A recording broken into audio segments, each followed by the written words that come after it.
PoCo Heritage has just opened their newest exhibit entitled Journeys and Connections.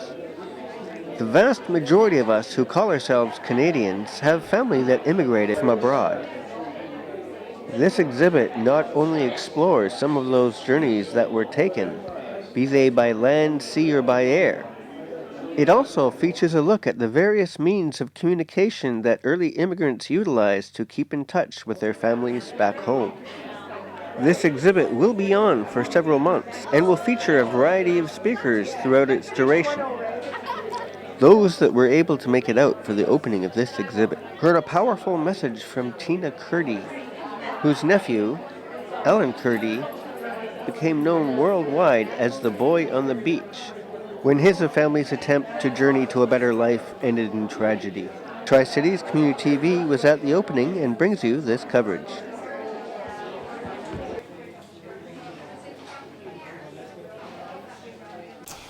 Journeys and Connections.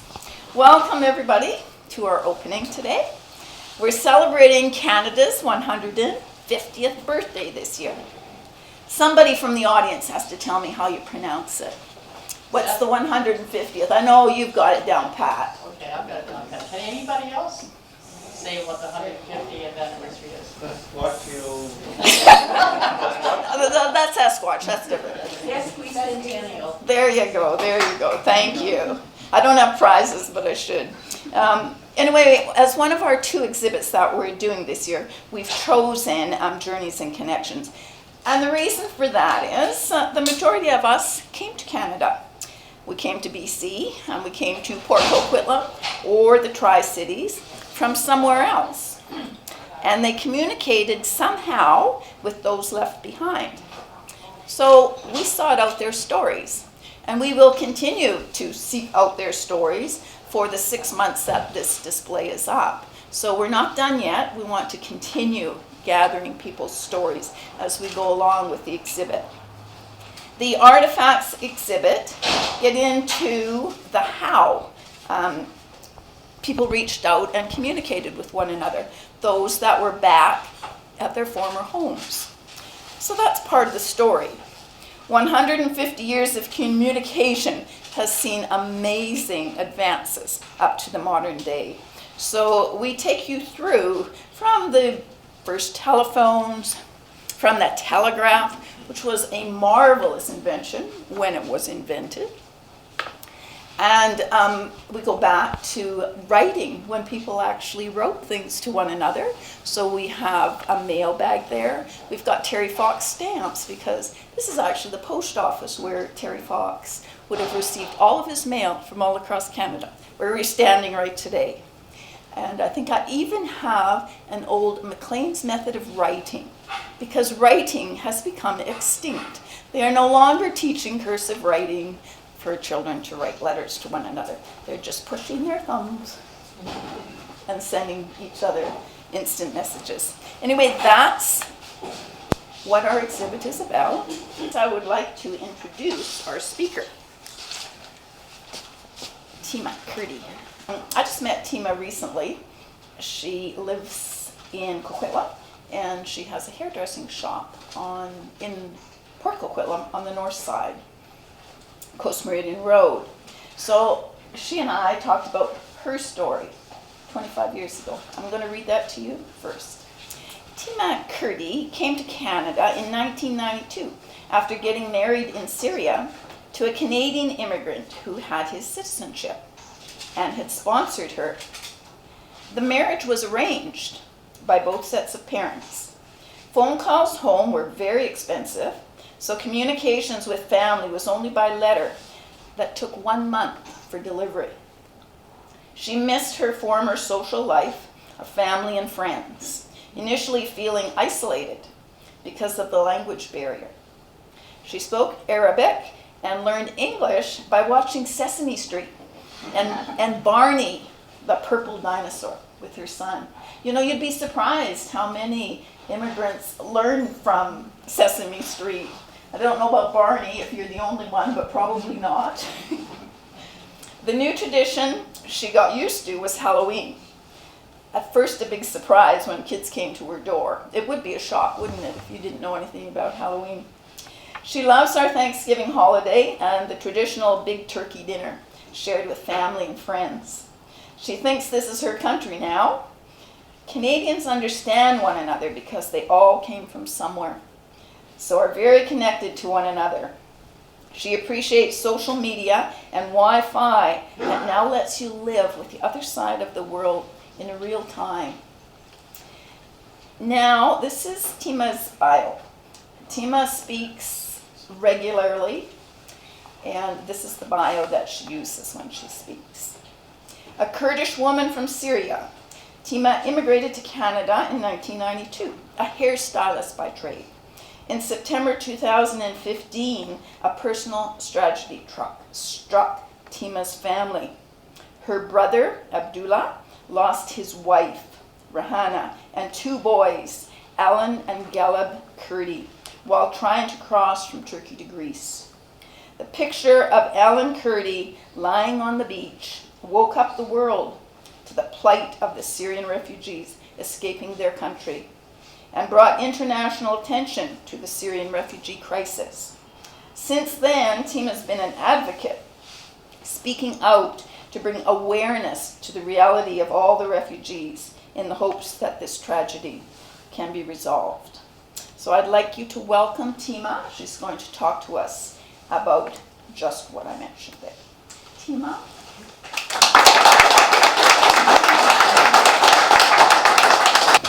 Imagine yourself one day. You have to flee your home. And you leave everything behind. And you have nowhere to go. And you're asking for help.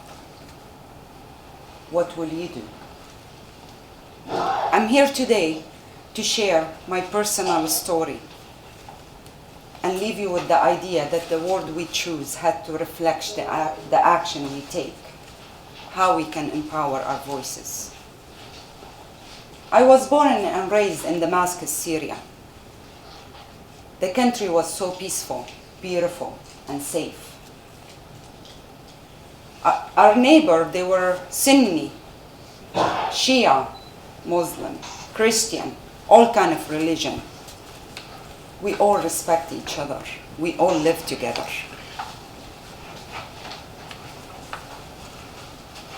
I came to Canada 25 years ago, and life was great. In 2011, the war started in Syria. We all watched the news from our comfortable living room. We saw images of thousands of Syrian people fleeing their home. And we were all asking ourselves why these people are fleeing their home. And we all were silent. Some of those people, they were my own family. They fled to Turkey. I did what every one of you will do to their own family to help. I sent them money. I Googled different organizations was set up to help the refugee over there. I phoned them every day, hearing their struggle. I was like you, just watching the news and move on in my life and try to help. But I could not understand why they're not getting the help they need. In 2014, I decided I want to go to Turkey and try to help them. And what I saw and experience is not what we all watch in the news. It was worse than I could ever imagine. It was not just my own family who needed help. I saw thousands of my Syrian people on the street, family without home to go to, without hope. I saw children in the street, hungry, begging for a piece of bread. I heard many tragic stories from those people. It broke my heart. It changed my life. My family were lucky they have a place to live because I pay their rent.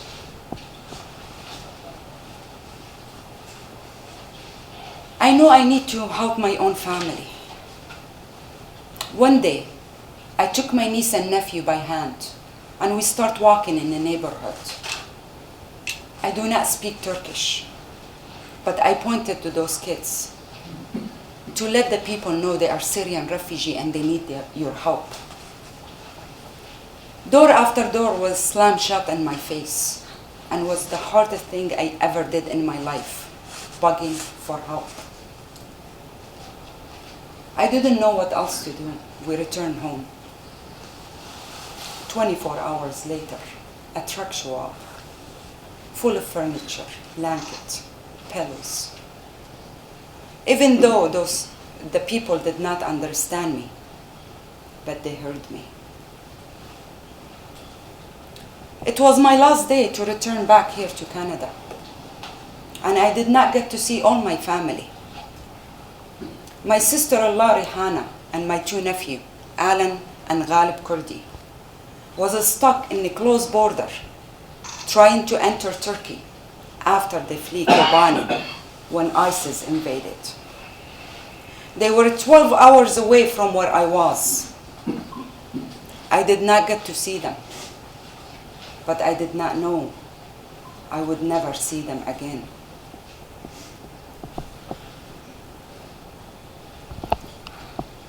After that visit, I returned back to Canada, to my lovely home, beautiful furniture. And I thought to my mind how lucky we are to live in this beautiful country. I decided I want to try to help my family to bring them here to Canada as a refugee. I tried. Different organization. Every church in Canada, I give them a phone call. Lots of letters, lots of phone call, months and months. But my voice was not heard. Our border was closed. Our system was set up to fail. I have to break the news to my family that I cannot bring you to Canada unless something will change. Give me some time. But the time has run out. Desperate for their own family and children, like thousands of Syrian people were doing that time. My brother Abdullah and his wife Rihanna decided they want to take a risk, trust the smuggler. They thought they will go somewhere with me, freedom, safety, and hope. In September the 2nd in 2015, I heard the tragic news that my sister-in-law Rihanna and my two nephews, Alan and Ghalib Kurdi, have drowned. I don't have to explain to you that moment what happened. The pain was built up on me. All what I remember, I fall on the floor and I scream as loud as I could. Why now? Why them? Why not me? Enough is enough. Enough killing, enough suffering. The picture of my nephew, Alan Kurdi, the boy in the beach, was all over the media across the world. It was the wake-up call to the world to tell us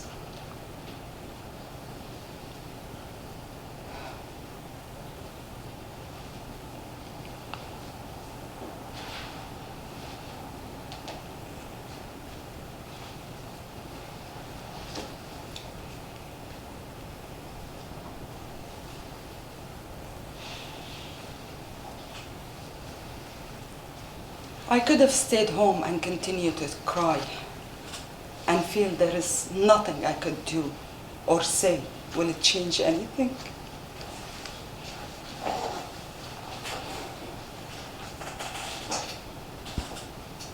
But instead, the strength was given to my voice.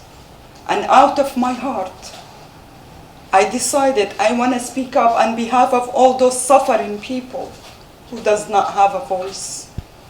and most importantly, for my nephews, whose voice will never be heard.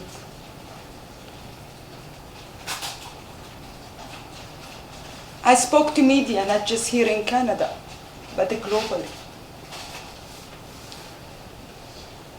I went to Brussels to tell the world that inhumanity was happening. I told them my message: open your border, open your heart. I continue to use my voice. I went to Germany. I spoke to President, Prime Minister. I continue to use my voice. I went to Turkey. I went to Kurdistan, Erbil. I saw a refugee camp. I saw people line up for an hour for food and water. Finally, borders were open. Refugee brought to Canada, and I was part of that.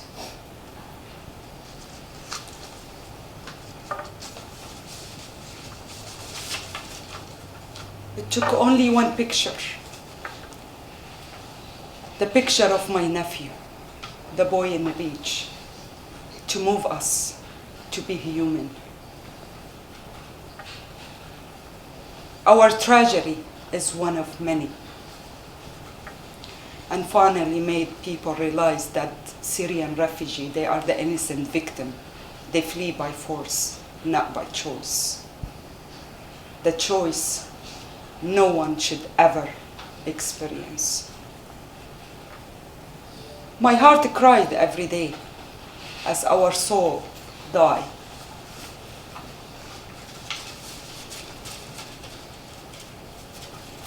The picture of my nephew, Alan, it has been honored in many countries. And it turned into memorial as a permanent reminder, as a statues, painter, bronze, to remind us so we do not forget and we do not go silent. Refugees still dying in Syria and all over the world, and they need our help. We are proud of our Canadian heritage and the effort to bring in refugees, to provide them with a new life, but more is still needed.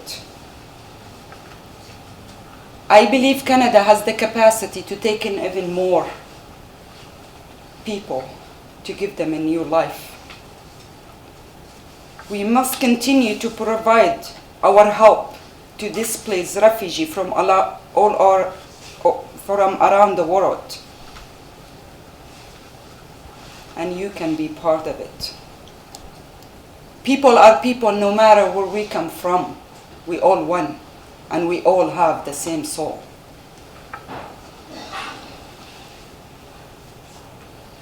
I want to thank all the Canadian people who poured their heart out and welcomed those refugees and helped them to resettle in the new country. Please continue to follow your heart and help the others who needed our help. Pay it forward. We all need each other one day.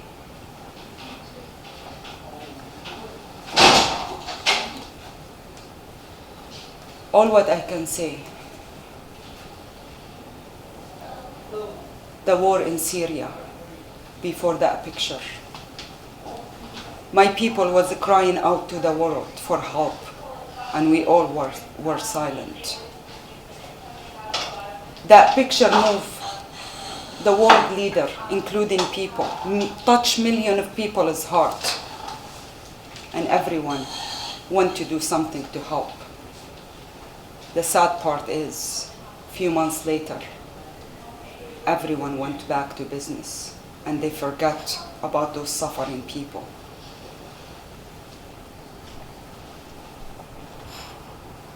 I believe my people, they are not different from anybody around the world. The only difference is they're born in the Middle East, and they have the right to be protected We should keep our door open, our border open to everybody. Thank you, everyone.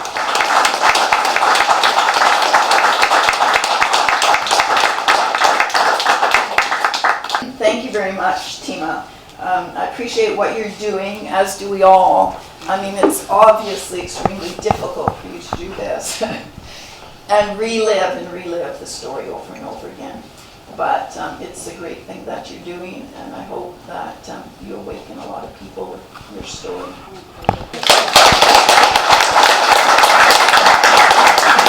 As we can see, not every journey to Canada actually makes it here, and not every story has a happy ending, unfortunately. We have lots of different stories, and I hope when we're done with the presentation today, you'll go and have a look at them. There's 34 stories up there, all different walks of life and all different reasons that people came to Canada. We're not done with the stories. We still want to get your story. So if you haven't given us the information, come on in and be interviewed. Monday and Tuesday, Brian interviews and I interview at 10:30. And you can also pick up a questionnaire. There's some right there, talking about your family stories. And there's some really interesting family stories, not necessarily about the journey itself. I mean, Lavina sitting here has an interesting story about how she met her husband. And we're talking about communications through the years, and Lavina was a telegraph operator. And she met her husband in the 40s on the telegraph chat line. So I'm sure there's a lot of kids around here that think, what? Chat line? Telegraph? Morse code? You got to be kidding. So yeah, she's a reality. And then a few months later, they decided they should meet instead of just ... And they got married a little while after that. So that's one of the interesting stories. When I was in university at Simon Fraser, there was a white paper that was written by Pierre Elliott Trudeau in regards to multiculturalism. And to go back and actually quote what, in a nutshell, what he had said on there, to declare Canada to adopt a multicultural policy and would recognize, respect its society, including diversity in its languages, customs, and religions. Now, as the gentleman in the back there had indicated, a lot of our societies now, America and countries to South America now do adopt multicultural practices and everything. This was actually recognized as a fundamental right under the Canadian Charter of Rights and Freedoms back in 1982, but it was actually enacted as an actual act of Parliament by Prime Minister Brian Mulroney in 1981. So we are taking steps towards working towards a totally inclusive society and everything. But sometimes I think in this modern day world we get so caught up in our own problems and everything that we forget that there's problems with the rest of the world.